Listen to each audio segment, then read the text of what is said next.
Le canon du pistolet était froid contre ma tempe, et le rire de mon père résonnait comme un glas dans l'appartement haussmannien de la rue de Rivoli, où l'odeur de mon sang imminent se mêlait déjà à celle du parfum bon marché de ma mère. « Rends les 62 000 € ou ne reviens pas », avait-elle craché, ses yeux froids comme la Seine en hiver, pendant que mon frère, ce traître au sourire complice, tournait la clé dans la serrure pour sceller mon exil. Mais la balle n'est jamais partie, au lieu de l'abîme, j'ai ouvert les yeux sur le visage juvénile que je portais il y a 10 ans, dans le lit étroit de mon studio de Montmartre, avec le bruit des klaxons parisiens me rappelant que la mort n'était qu'un mensonge et que la vengeance, elle, venait de naître. Je m'appelais Alexandre Duval, du moins c'est ainsi que le monde me connaissait avant que tout ne s'effondre en un tourbillon de dettes fictives et de trahisons familiales. À 35 ans, j'étais un cadre ambitieux dans une banque d'investissement du boulevard Haussmann, l'un de ces requins en costume 3 pièces qui naviguent les eaux troubles de la finance parisienne. Mes parents, Henri et Claire Duval, tenaient un petit bistrot dans le Marais, un lieu cosy aux murs tapissés de photos jaunies de la Libération, où les habitués venaient pour les escargots et les ragots. Mon frère cadet, Laurent, gérait les comptes ou du moins, c'est ce qu'il prétendait. J'avais tout sacrifié pour eux, mes soirées, mes amours éphémères, mes rêves d'évasion vers la Côte d'Azur. Et en retour? Une balle dans la tête, ou presque. Ce matin-là, dans mon corps de 25 ans, je me redressais d'un bond, le cœur cognant comme un tambour de la garde républicaine. La chambre était telle que dans mes souvenirs, posters délavés de Daft Punk sur les murs, une bouteille de Beaujolais entamée sur la table de nuit, et l'odeur de croissant frais montant de la boulangerie en bas. Mais les souvenirs. Ah, les souvenirs étaient un poison qui me rongeait déjà. Je revoyais la scène, l'appartement familial, ce soir fatidique de novembre 2024, où j'avais confronté Laurent pour les irrégularités dans les comptes du bistrot.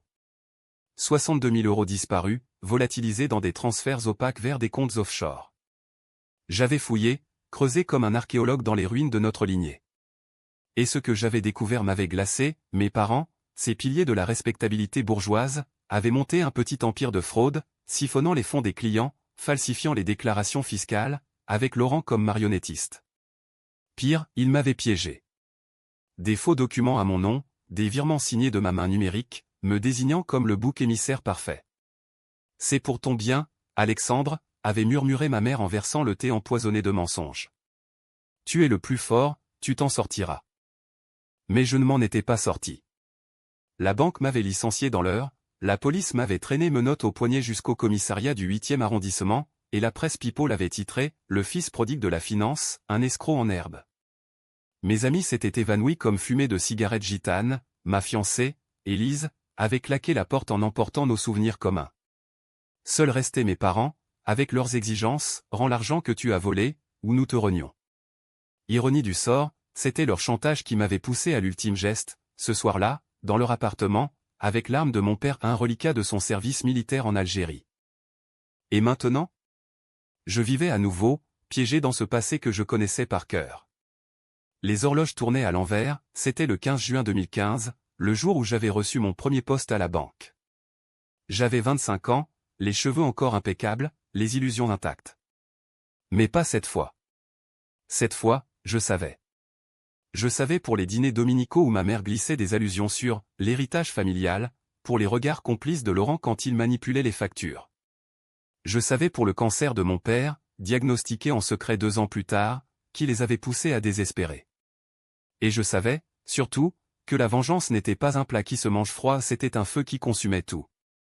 Je me levai, enfilai un jean usé et une chemise blanche, et descendis les escaliers grinçants de mon immeuble haussmannien. Paris s'étalait devant moi comme une toile vivante, les toits en zinc scintillant sous le soleil matinal, les touristes affluant vers le Sacré-Cœur, les vendeurs de marrons chauds criant leur prix. Mais je ne voyais que des ombres. Mon premier arrêt, un cybercafé anonyme près de la place Pigalle. Là, avec des doigts tremblants, je me connectais à un VPN gratuit, une astuce que j'avais apprise dans ma vie précédente, lors de mes nuits blanches à éplucher les traces digitales. Je fouillais les archives en ligne du cadastre, les déclarations fiscales publiques, tout ce qui pouvait confirmer mes soupçons précoces. Rien, encore. Pas de preuves tangibles en 2015. Mais je me rappelais le déclencheur, ce chèque de 5 000 € que Laurent avait encaissé au nom d'un client fantôme, en juillet prochain. Je devais anticiper. Appeler la banque? Non, trop risqué. Implanter la graine du doute dès maintenant. Je rédigeai un email anonyme à l'inspecteur des impôts du Marais, citant des « irrégularités potentielles » dans les comptes du bistrot Duval, sans détail pour ne pas alerter. Une bonne âme compatissante, signé je. Envoyé. Le cœur plus léger, je sortis, l'air chargé d'ozone annonçant l'orage. Le bistrot de mes parents était à 10 minutes à pied, niché dans une ruelle pavée du 4e arrondissement. Je m'y rendis, feignant l'innocence du fils prodigue. Ma mère, Claire, était derrière le comptoir, ses cheveux grisonnants noués en chignon impeccable, essuyant des verres avec une serviette amidonnée. « Alexandre. Mon chéri, te voilà de retour de ton entretien. » Son sourire était un masque, mais je le voyais craqueler déjà, comme la façade d'un immeuble ancien sous la pluie. Mon père, Henri, lisait Le Monde à une table d'angle, ses lunettes glissant sur son nez busqué. Laurent, 22 ans, balayait paresseusement, son visage poupin encore innocent du moins en apparence. Maman, papa, dis-je en embrassant leurs joues parfumées de lavande et de tabac froid. J'ai eu le poste. À la BNP, boulevard Haussmann. Les félicitations fusèrent, sincères en surface, embrassades, promesses de dîner, Laurent tapotant mon épaule avec une fraternité feinte. Mais sous la table, je serrais les poings. Je me rappelais ce même dîner, des années plus tard, où ils avaient commencé à me soutirer des prêts pour le bistrot. Des milliers d'euros, goutte à goutte, jusqu'au gouffre. Ce soir-là, autour de la table en chêne ciré, avec un coq au vin fumant et des pommes de terre sarladaises, je plantai la première épine. Laurent, tu gères bien les comptes? Avec l'audit fiscal qui approche, il faut être vigilant. J'ai lu un article sur les fraudes dans les petits commerces. Mon frère pâlit imperceptiblement, sa fourchette suspendue. Ma mère rit nerveusement. Oh, Alexandre, toujours le banquier en herbe. Ne t'inquiète pas, tout est en ordre. Mon père hocha la tête, les yeux fuyants.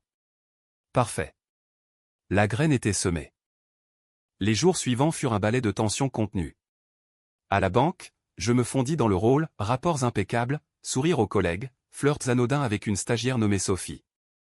Mais la nuit, dans mon studio, je cartographiais le futur.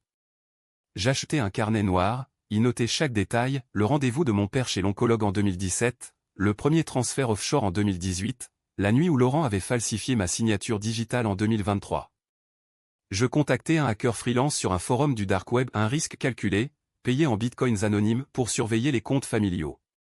Juste une alerte précoce, lui écrivis-je. Sa réponse, 500 €, et je te dois une faveur. Bientôt, les premiers craquements apparurent. Un appel de l'inspecteur des impôts, Monsieur Duval, une vérification de routine pour votre établissement. Rien d'alarmant, mais... Ma mère me confia plus tard, d'une voix chevrotante, c'est ridicule, Alexandre. Ton père est si stressé. Je hochai la tête, compatissant, mais intérieurement, je jubilais. Le piège se refermait. Puis vint le premier choix controversé. Sophie, cette stagiaire aux yeux verts et au rire cristallin, m'avait invité à un apéro sur les quais de Seine. Dans ma vie précédente, nous avions eu une brève idylle, avant qu'elle ne me quitte pour un rival. Cette fois, je l'utilisais. Au milieu des verres de Sancerre, je lui glissais, tu sais, ma famille a des petits secrets fiscaux. Si tu entends des rumeurs à la banque. Elle rit, mais ses yeux s'allumèrent d'ambition. Bientôt, des murmures circulèrent, Duval? Le fils? Attention, il y a du louche dans leur bistrot. Était-ce éthique? Non. Était-ce nécessaire? Absolument. La trahison n'attend pas la morale. Un mois passa, et l'orage éclata. L'inspecteur débarqua au bistrot un après-midi pluvieux, avec 2 agents en civil. Je regardais de loin, caché dans un café voisin, tandis que Laurent transpirait, ma mère bredouillait, et mon père serrait son journal comme un bouclier. 10 000 € d'écart détectés, rien de majeur encore, mais assez pour planter le doute. Ce soir-là, ils m'appelèrent en pleurs, Alexandre, viens nous aider. C'est une erreur. Je vins, bien sûr. Et autour de la table, je lâchais, je sais tout. Les transferts, les faux. Mais je peux arranger ça. Pour un prix. Le silence fut assourdissant. Ma mère porta la main à sa poitrine, comme si je l'avais giflé. Qu'est-ce que tu racontes, mon fils? Mon père se leva, rouge de colère. Laurent, lui, me fixa avec une haine naissante, la même que j'avais vue dans ses yeux, 10 ans plus tard. Tu bluffes, Alex. Je souris, calmement. Vérifiez vos emails. J'ai des copies.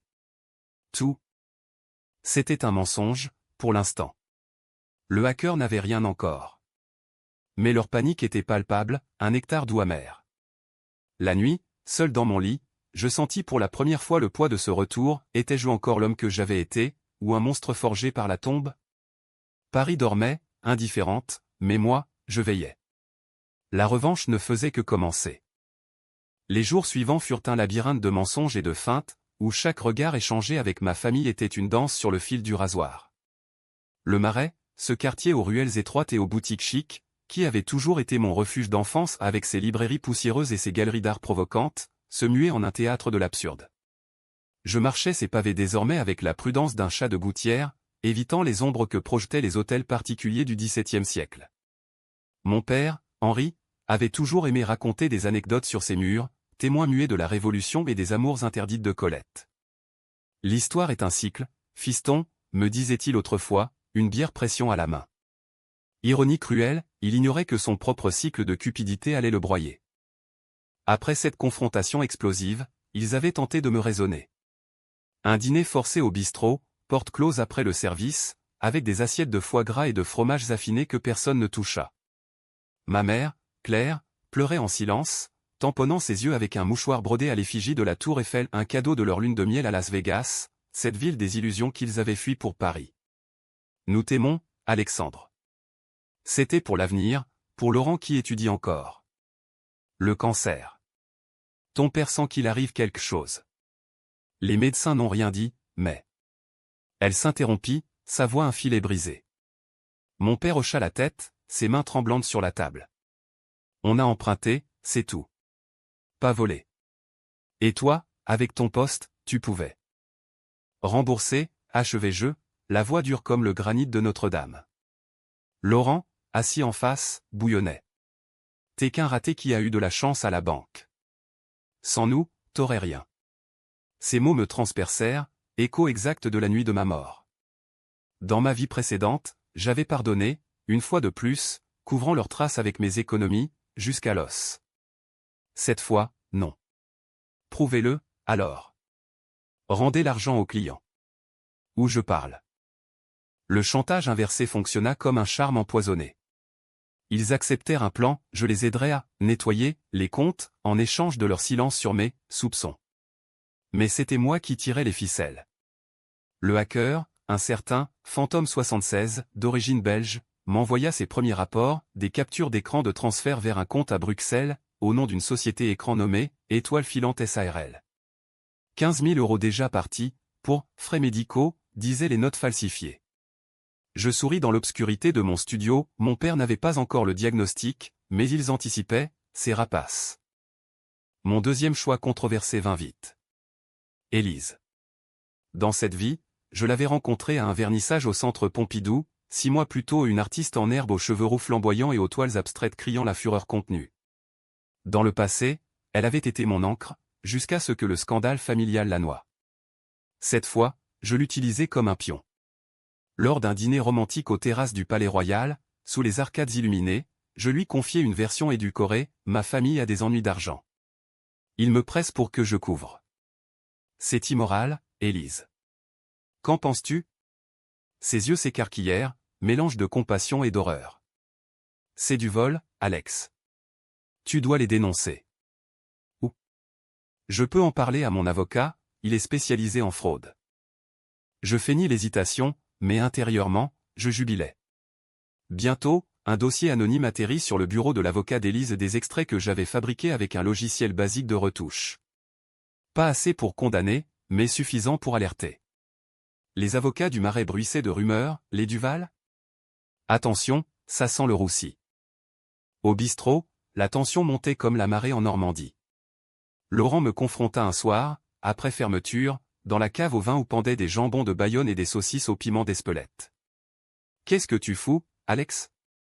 Les flics posent des questions sur des virements. C'est toi, hein? Son souffle empestait le pastis, ses poings serrés. Je le fixais, calmement. Et si c'était le cas?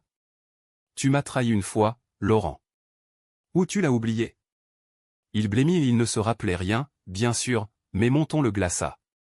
Une bagarre éclata, poing nu, verre brisé, sang sur le carrelage ancien. Je le laissai gagner, une côte fêlée pour moi, mais sans doute plantée.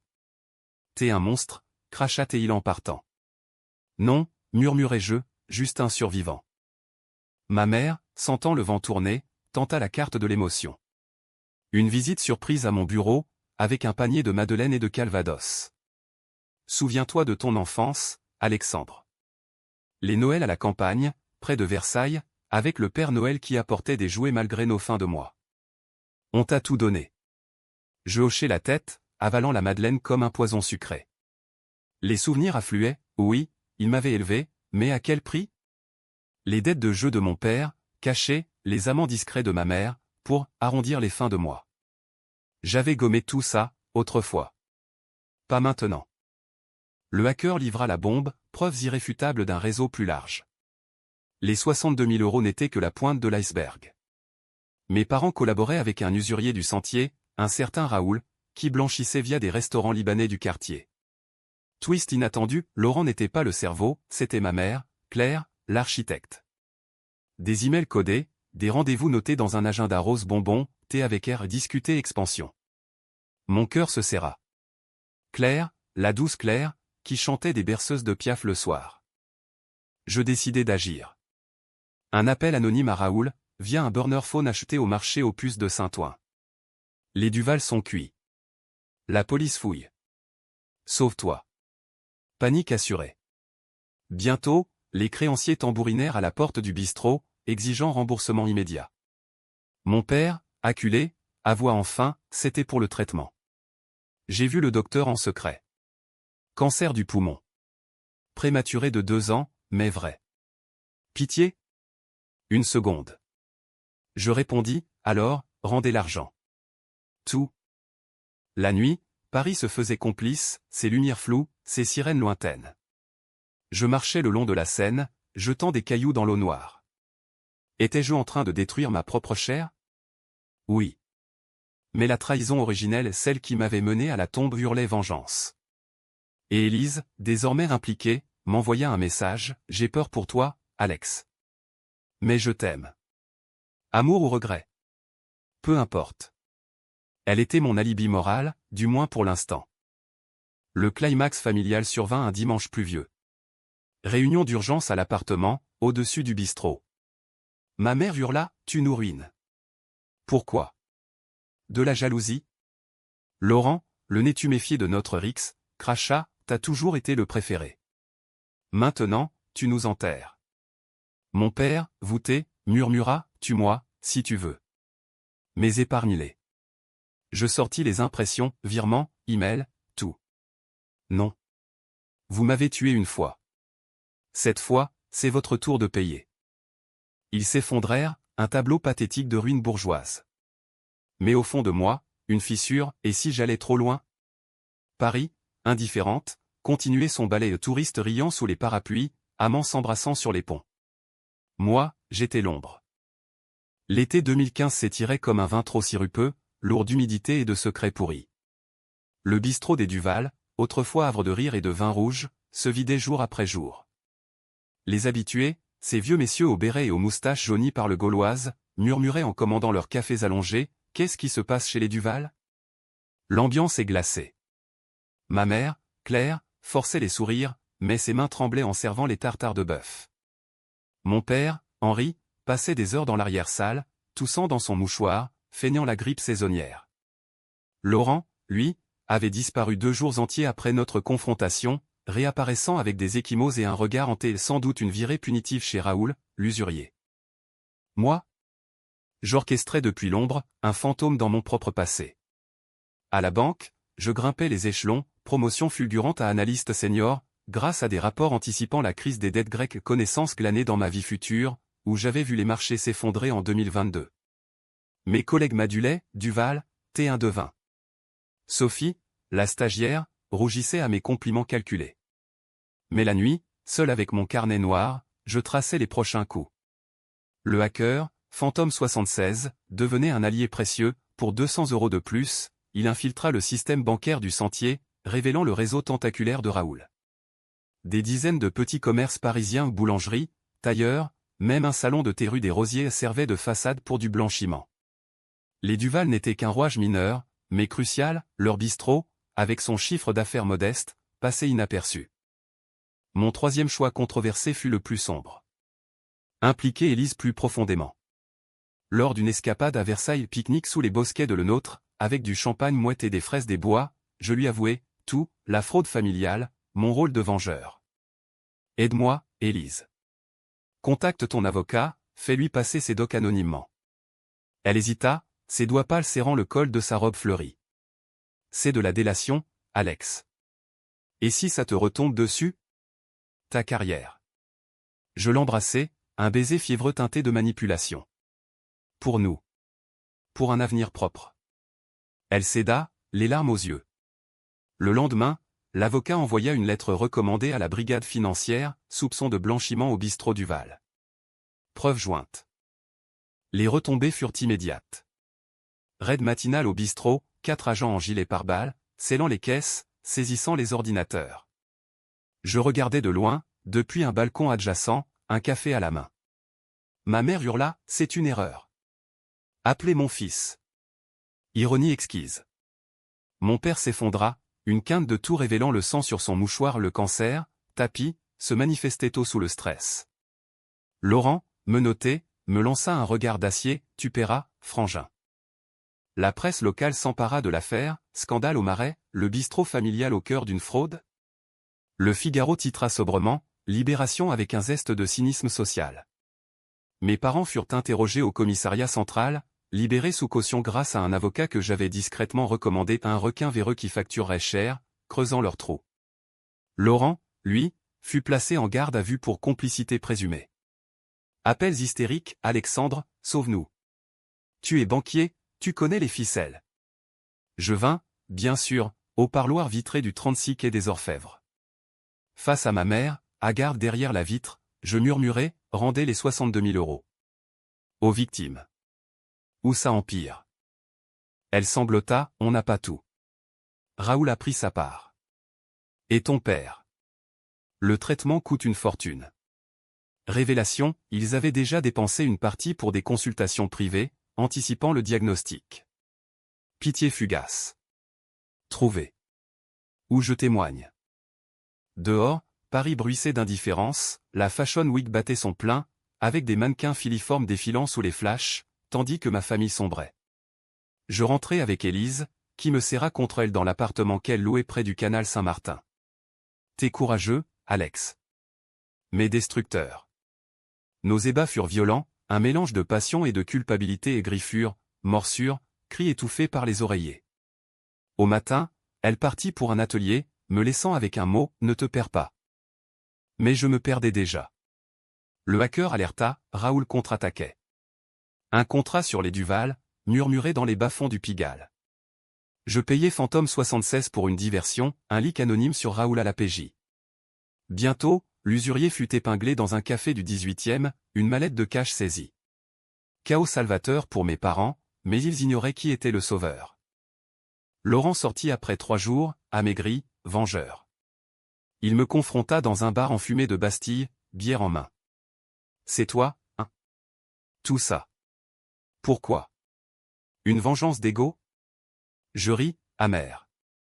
Tu m'as tué, Laurent. Dans un futur que tu ignores. Il fronça les sourcils, alcool aidant. T'es fou. Mais si c'est vrai. Je te jure, je te briserai d'abord. Menace réelle.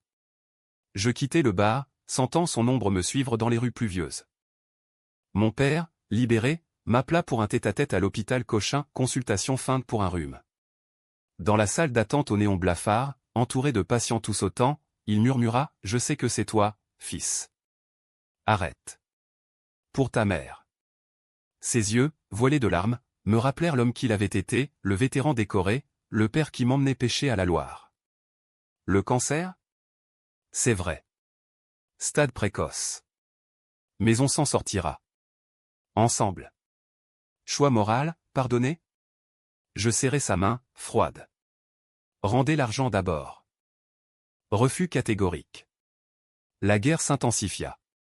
Je falsifiai des preuves supplémentaires, virement bidon vers mon propre compte, pour les impliquer plus.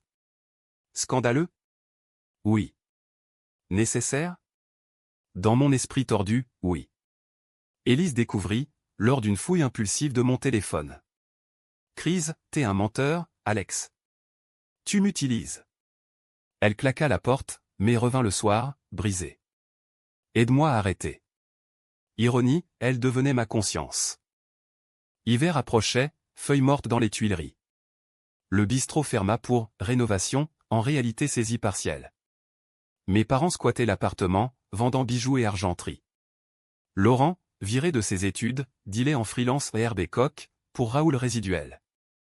Je le pistais, via le hacker, un deal foireux près de la gare du Nord. Intervention anonyme, appel au stup. Arrestation. Laurent en tôle pour de bon. Ma mère, seule, tenta le suicide pilule, trouvé par le concierge. Hôpital, tuyau, bip monitor. Au chevet, elle murmura, « Pourquoi, mon fils ? On t'aimait. » Mensonge. J'avais vu leurs emails, le gamin paiera pour nous. Je partis sans un mot, le cœur un nœud gordien. Paris hivernal, lumière de Noël sur les Champs-Élysées, indifférente à ma tempête. J'étais victorieux, mais vide. La vengeance consumait, comme un feu de joie froid. Noël 2015 fut une farce macabre, un bal masqué où les fantômes de mon passé dansaient une valse funèbre sous les guirlandes clignotantes du Marais. Le bistrot, scellé par des rubans jaunes de la police, ressemblait à une relique oubliée, ses fenêtres barricadées contre le froid mordant.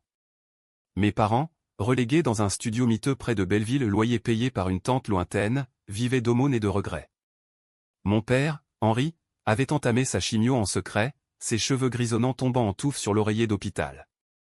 Ma mère, Claire, errait comme un spectre, distribuant des tracts pour un emploi de serveuse. Laurent, incarcéré à Fresnes, m'envoyait des lettres rageuses, « Tu brûleras avec nous, traître ».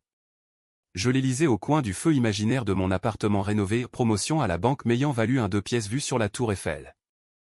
Mais la victoire avait un goût de cendre. Élise m'avait quitté pour de bon, après avoir découvert les falsifications. T'es pire que, Alex. Un vengeur qui devient bourreau. Ces mots résonnaient dans les couloirs vides du Louvre, où je marchais seul, évitant les foules de touristes émerveillés par la Joconde. J'avais gagné, mais à quel prix? Mon reflet dans les vitrines des galeries Lafayette montrait un homme aux yeux creux, une coquille animée par la haine. Le hacker, Fantôme 76, proposa une issue, on peut effacer les traces. Pour 5000 €, je nettoie tout. Tes parents innocents, toi héros. Tentant. Mais non. La vraie revanche exigeait la chute totale. Au lieu, je creusais plus profond. Raoul, libéré sous caution, avait fui à Marseille, mais pas sans laisser des miettes, un complice au bistrot, un cuisinier nommé Karim, qui blanchissait via des livraisons fantômes. Je l'approchai dans un kebab du 10e, anonyme en sweat à capuche. Les Duval t'ont vendu. Fuis. Panique. Il balança tout à la PJ, preuves accablantes contre Claire, architecte en chef. Raid final, aube glacée, sirène hurlant rue des Francs-Bourgeois. Ma mère arrêtée en robe de chambre, hurlant mon nom. Mon père, à l'hôpital, interrogé au lit, son corps frêle secoué de sanglots. Laurent, déjà en tôle, rit jaune lors de son audition, le grand frère a tout orchestré. Les 62 000 € refirent surface, 40 000 restitués aux victimes, le reste en saisie. Titre dans Le Parisien, dynastie du Marais démantelée, trahison filiale au cœur du scandale. Moi? Interrogé comme témoin clé. Je jouais l'innocent outragé, j'ai découvert par hasard, en aidant la famille. L'inspecteur, un moustachu bourru nommé Moreau, plissa les yeux, vous en savez trop, Duval. Coïncidence? Soupçon. Mais pas de preuve, le hacker était un pro. Libéré, je rentrais, ivre de triomphe et de nausée. Choix final controversé, visiter mon père. À Cochin, sous les lumières crues, il me fixa, tubulure au bras.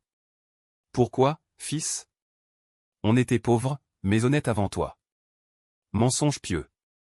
Je sortis une enveloppe, chèque pour le traitement, anonyme. Pour que tu vives. Et te rappelle. Il pleura, maudissant. Ma mère, en cellule, refusa de me voir. Laurent jura vengeance par avocat interposé. Printemps 2016, procès au tribunal de Paris, salle numéro 17, avec ses boiseries sombres et ses juges impassibles. Accusation, fraude, blanchiment, complicité. Mes parents, effondrés sur le banc, plaidèrent coupables pour réduction. Laurent, mineur au moment des faits initiaux, écopa de sursis. Verdict, 5 ans pour Claire, 3 pour Henri, sursis médical, 2 pour Laurent. Cri, flash, chaos. Dehors, sous un ciel de lead, je fumais une cigarette vice abandonnée, repris pour l'occasion. Journaliste me cernèrent, Monsieur Duval, regrettez-vous? Sourire carnassier, la justice a parlé. Mais le twist se profila. Fantôme 76 contacta, ton frère a engagé un privé. Il sait pour moi. Et pour tes falsifs. Panique. Laurent, de tôle, avait fouillé, trouvé des traces. Contre-attaque, je payais le hacker pour un coup monté et faux deal impliquant Laurent avec Raoul ressurgi. Arrestation supplémentaire, drogue, association de malfaiteurs. Peine doublée. Élise réapparut, par hasard au vernissage d'une expo sur la vengeance dans l'art français Géricault et ses radeaux maudits. Alex. T'as gagné. Mais t'es seul. Réconciliation fragile, dîner, nuit, mais hanté. Elle murmura un soir, et si on fuit? Cannes, un nouveau départ. Tentant. Mais non. La tombe m'appelait encore. Été, mes parents libérés conditionnellement. Rencontre finale, parc des Buttes-Chaumont, banc sous les chênes centenaires. Claire, vieillie de 10 ans, on te pardonne. Viens à la maison. Henri, calvitie chimio, la famille, c'est tout. Laurent, par vidéo call de prison, trêve. Je ris. Trop tard. Je partis, les laissant à leur ruine. Paris, éternel, fleurissait, lilas dans les jardins du Luxembourg. Moi, j'étais le poison dans ses veines. Automne 2016 marqua la fin du cycle, ou du moins le croyais-je, dans un tourbillon de feuilles mortes et de vents automnaux balayant les boulevards parisiens. La banque me propulsa, directeur adjoint, salaire à 6 €, appartement haussmannien rue du Faubourg Saint-Honoré, avec vue sur l'Opéra Garnier scintillant la nuit. Élise et moi, fiancés désormais, parlions mariage à un été provençal, sous les oliviers de Saint-Tropez. Mais sous la surface, la vengeance bouillonnait encore, un feu couvant sous la cendre. Mes parents, exilés dans un HLM de la banlieue, près de Vincennes, survivaient d'allocations et de petits jobs, Claire en femme de ménage chez des bobos du 11e, Henri en vigile nocturne pour une chaîne de supermarchés. Laurent, libéré sur parole, squattait chez des amis douteux à Clichy, évitant les relents de Fresnes. Le hacker, Fantôme 76, disparut subitement et email final, trop chaud. On arrête. Père ta mère, mais je n'avais plus besoin de lui. Les preuves étaient solides, gravées dans les archives judiciaires. Pourtant, des nuits d'insomnie me hantaient, rêve de la balle contre la tempe, du rire de mon père, des yeux froids de ma mère. Étais-je revenu pour venger, ou pour me punir? Paris, avec ses cafés bondés et ses métros étouffants, semblait me juger, un regard furtif d'un serveur au Procope, un article dans Marianne sur « Les familles brisées par l'ambition filiale ». Le climax inattendu surgit d'une lettre manuscrite, postée de Marseille. Raoul, l'usurier rescapé, avait fui mais pas oublié. Duval, ton petit jeu m'a coûté cher. Mais j'ai des amis à la PJ. T'es falsif? Découvert. Rendez-vous au Vieux-Port, où Élise paie. Chantage. Cœur serré, je volais vers le sud, laissant Élise dans l'ignorance, voyage d'affaires, chérie.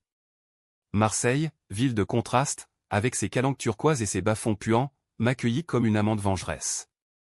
Au rendez-vous, dans un bar enfumé du panier, Raoul m'attendait, cicatrice au visage, sourire de requin. T'as ruiné ma vie, gamin. Pour ta famille de merde. Révélation choc, il connaissait mon secret. Pas les falsifs, mais le vrai twist. Dans ma fouille frénétique post-trépas, j'avais découvert non seulement leur fraude, mais la mienne latente. En 2020, dans ma vie précédente, j'avais détourné 20 000 € de la banque pour couvrir leurs dettes, un prêt fictif, effacé dans le chaos. J'étais complice, sans le savoir pleinement. T'es comme eux, Duval. Un voleur. Négation instinctive, mais vérité lancinante. La revanche n'était qu'un miroir brisé. Bagarre inévitable, chaises renversées, verres éclatés, couteau sorti. Je le désarmai, mais pas sans une entaille au bras, sang chaud coulant sur le carrelage méditerranéen. Fuite dans les ruelles, sirènes hurlant. Retour à Paris par le TGV de nuit, pansement improvisé, esprit en déroute. Étais-je le héros, ou le vilain? Décision finale, controversée jusqu'au bout, confession. Pas à la police trop risquée, mais à Élise. Dîner aux chandelles autour d'argent, vue sur la cathédrale. J'ai tout orchestré. Les fuites, les pièges. Et j'ai volé, moi aussi. Pour eux. Silence assourdissant, puis larmes. T'es brisé, Alex. Mais je t'aime. On répare. Ensemble. Pardon fragile, mais réel. Pour mes parents, un geste ultime.